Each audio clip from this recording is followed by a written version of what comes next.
Assalamualaikum warahmatullahi wabarakatuh. Salam sejahtera bagi kita semua.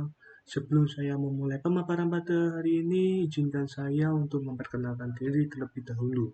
Perkenalkan, nama saya Angga Wisnu Adianto. Saya sebagai salah satu anggota tim KKN di Batu Buan Karang tahun 2021 ini. Nah, sebelum saya memulai pemaparan pada hari ini, izinkan saya untuk mengingatkan kepada Bapak Ibu sekalian untuk selalu mematuhi protokol kesehatan, yaitu adalah dengan menjaga jarak, memakai masker, dan selalu mencuci tangan. Pada kesempatan kali ini, saya akan mempresentasikan materi program kerja saya yang ketiga, yaitu adalah EcoBrick sebagai solusi untuk mengurangi sampah plastik. Sebelum kita memasuki materi utama yaitu EcoBrick, di sini apa sih plastik itu?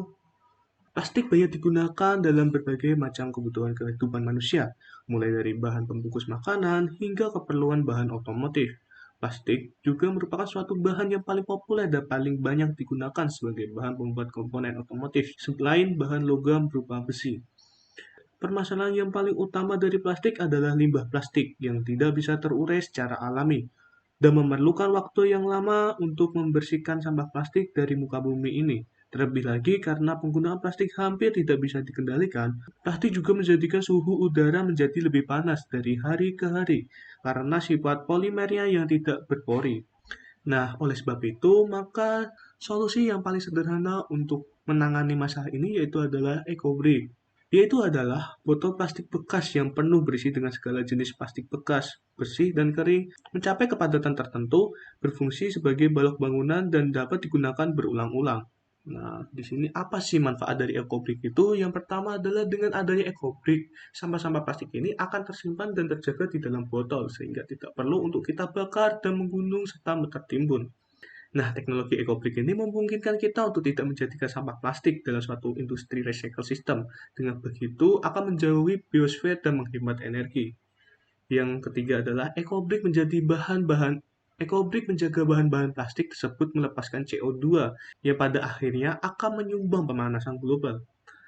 Selanjutnya adalah EcoBrick biasanya digunakan untuk membuat furniture modular, perabotan indoor, ruang kebun, ruang hijau, dinding struktur, dan bangunan seperti sekolahan dan rumah. EcoBrick juga digunakan untuk menghindari daur ulang pada industri. Ketika sampah plastik didaur ulang menjadi tingkat yang lebih rendah, maka berkuranglah nilai dari sampah plastik tersebut. Sehingga semakin rendah nilainya, semakin kecil kemungkinan bisa didaur ulang kembali. Pada akhirnya, botol yang akan didaur ulang menjadi plastik yang tidak dapat didaur. EcoBrick dapat menjadi barang nilai jual tanpa adanya modal sedikit pun karena kita memanfaatkan sampah plastik yang dihasilkan oleh manusia.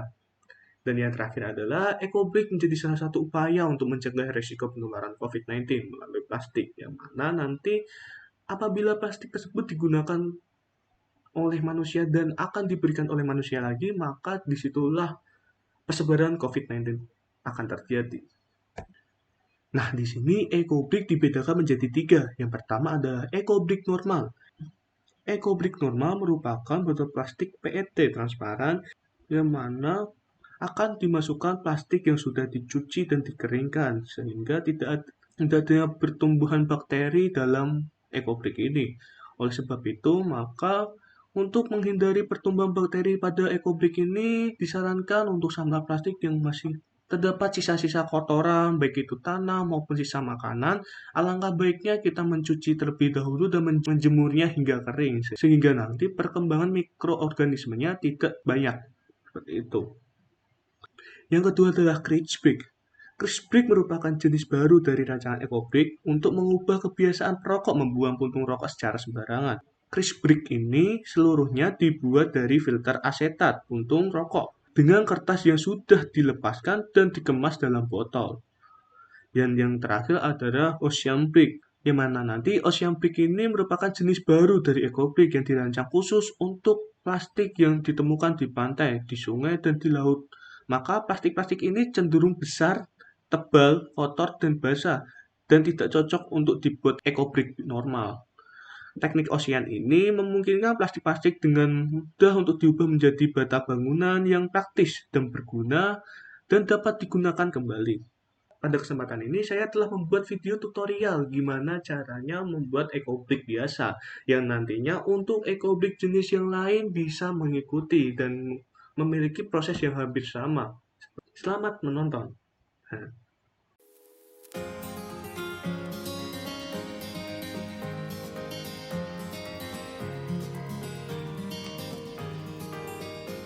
Pada kesempatan kali ini, kita akan menjelaskan gimana caranya membuat ekobrik. Bahan-bahan yang dibutuhkan yaitu adalah botol plastik bekas air mineral, plastik bekas, dan tongkat kayu. Kemudian kita akan memasuki ke tahap pembuatan. Yang pertama, bersihkan plastik dari kotoran dan jemur hingga kering. Fungsinya agar tidak tumbuh mikroba di dalam botol plastik.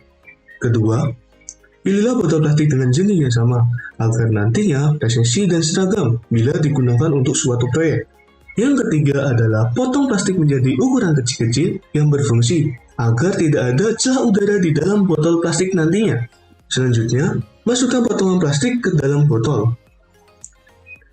Susun rapi dan tekan menggunakan tongkat kayu untuk menghindari adanya ruang udara kosong di dalam botol plastik.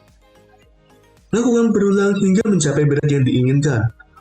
Untuk standar berat yaitu adalah 0,33 mm karena kita menggunakan botol plastik berukuran 330 mm, jadi berat yang dibutuhkan yaitu adalah 109 gram. Selanjutnya, tutup botol plastik dan catat identitas dari ekobrik, mulai dari berat, tanggal pembuatan, dan proyek yang akan dibuat. Ketika sudah memenuhi target berat, simpan ekobrik di tempat penyimpanan dan kumpulkan hingga mampu untuk membuat proyek yang diinginkan. Sekian dulu pemaparan dari saya. Apabila ada yang ingin ditanyakan, bisa langsung ke kolom komentar yang ada di bawah. Nanti pertanyaan tersebut akan saya jawab. Sampai jumpa di lain kesempatan.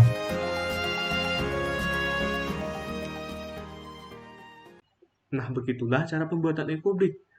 Sangat mudah dan cukup untuk menjaga ekologi lingkungan kita. Seperti itu. Dan menjadi barang yang mempunyai nilai jual.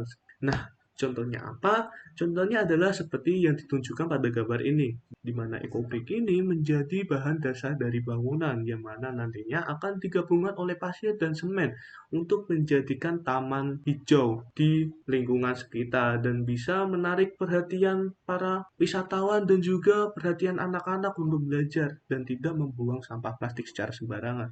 Dan untuk secara simpelnya, ekobrik ini dapat digunakan sebagai kursi seperti pada gambar di sebelah kiri ini. Dengan memanfaatkan sampah yang tidak berharga sama sekali menjadi barang yang berguna dan sekaligus kita menjaga kelestarian lingkungan dari sampah yang tidak dapat terurai ini. Mungkin sekian dulu pemaparan dari saya. Apabila Bapak Ibu sekalian mempunyai pertanyaan, silakan Bapak Ibu tanyakan di kolom komentar di bawah atau melalui WA group yang telah tersedia. Nantinya kami semua akan menjawab pertanyaan dari Bapak Ibu sekalian. Terima kasih sudah menonton video ini dan saya mohon maaf kepada Bapak Ibu sekalian apabila saya ada salah kata dan perbuatan. Saya minta maaf sebesar-besarnya. Wassalamualaikum warahmatullahi wabarakatuh. Sampai jumpa di lain kesempatan.